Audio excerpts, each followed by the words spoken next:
ગુરુ પૂર્ણિમા એટલે શું? ગુરુ પૂર્ણિમા એટલે શિષ્યની ઘડતરનો દિવસ અને ગુરુની કૃતજ્ઞતાનો દિવસ ને એટલે ગુરુ પૂર્ણિમા. ખરેખર તમારે બધાને ગુરુ પૂર્ણિમા મનાવી હોય ને તો ગુરુની બુદ્ધિમાં પોતાની બુદ્ધિ જોડી નાખો, એ જ ખરી ગુરુ પૂર્ણિમા છે. જેમ એક અપરાધી હોય તો એને આપણે પોતાની બુદ્ધિ એ ક્યાં જોડે છે? એ પોતાની બુદ્ધિ એક વકીલમાં જોડે છે. વકીલ કે ને એવું જે સ્ટેટમેન્ટ આપે છે. એક દર્દી હોય, એ દર્દી પોતાની બુદ્ધિને ક્યાં જોડે છે? એ પોતાની બુદ્ધિને ડોક્ટરમાં જોડી નાખે છે. જેમ ડોક્ટર જે પ્રમાણે કે ને એ પ્રમાણે એ દર્દી વર્તે છે. એમ શિષ્યને પોતાની બુદ્ધિ એ પોતાના ગુરુમાં જોડી દેવી જોઈએ. કારણ કે મન બુદ્ધિ ને આજ નહીં તો કાલ, કાલ નહીં તો પરમ દિવસે પણ એકવાર જીવને બ્રહ્મમાં ગતિ કરવી જ પડશે. જીવને બ્રહ્મ સાથે જોડાવવું જ પડશે.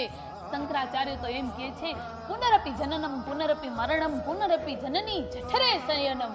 જીવ હજારો વાર, લાખો વાર, 84 લાખ યોનિઓ કાપી કાપીને આવ્યો છે.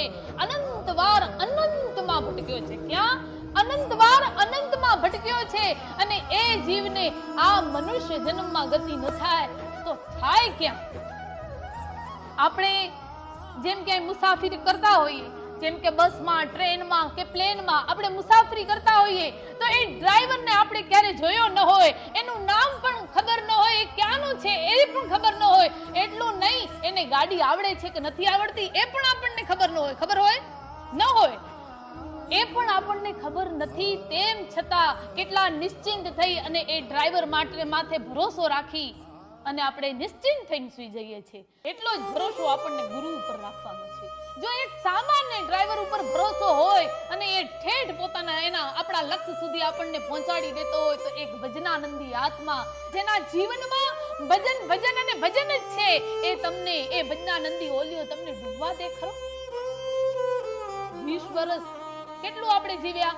20 વર્ષ, 30 વર્ષ, 40 વર્ષ કે 50 વર્ષ સંસારના અનેક સંબંધો આ જીવે નિભાવ્યા છે. બાપ દીકરાનો, પતિ પત્નીનો, માતા પુત્રનો, ભાઈ બહેનનો, આવા અનેક સંબંધો. પણ આપણા હાથમાં શું આવ્યું? ક્ષણિક રાજીપો, તારા મારી, નથી જાણતો અથવા જાણે છે, કાંઈ ને કાંઈ જેમાં દ્વંદ્વ જ છે. પણ હું એટલું જ કહું છું, ગુરુ શિષ્યનો નાતો, જગદંબા અને સેવકનો નાતો, પ્રભુ સાથે એકવાર નાતો પૂરી નિષ્ઠાથી નિભાવી જો બેડો પાર ન થઈ જાય તો કેજો. શાસ્ત્ર એમ કહે છે, ગુરુ સેવ્યા અનાયાસે સિદ્ધિ લભ્યેત.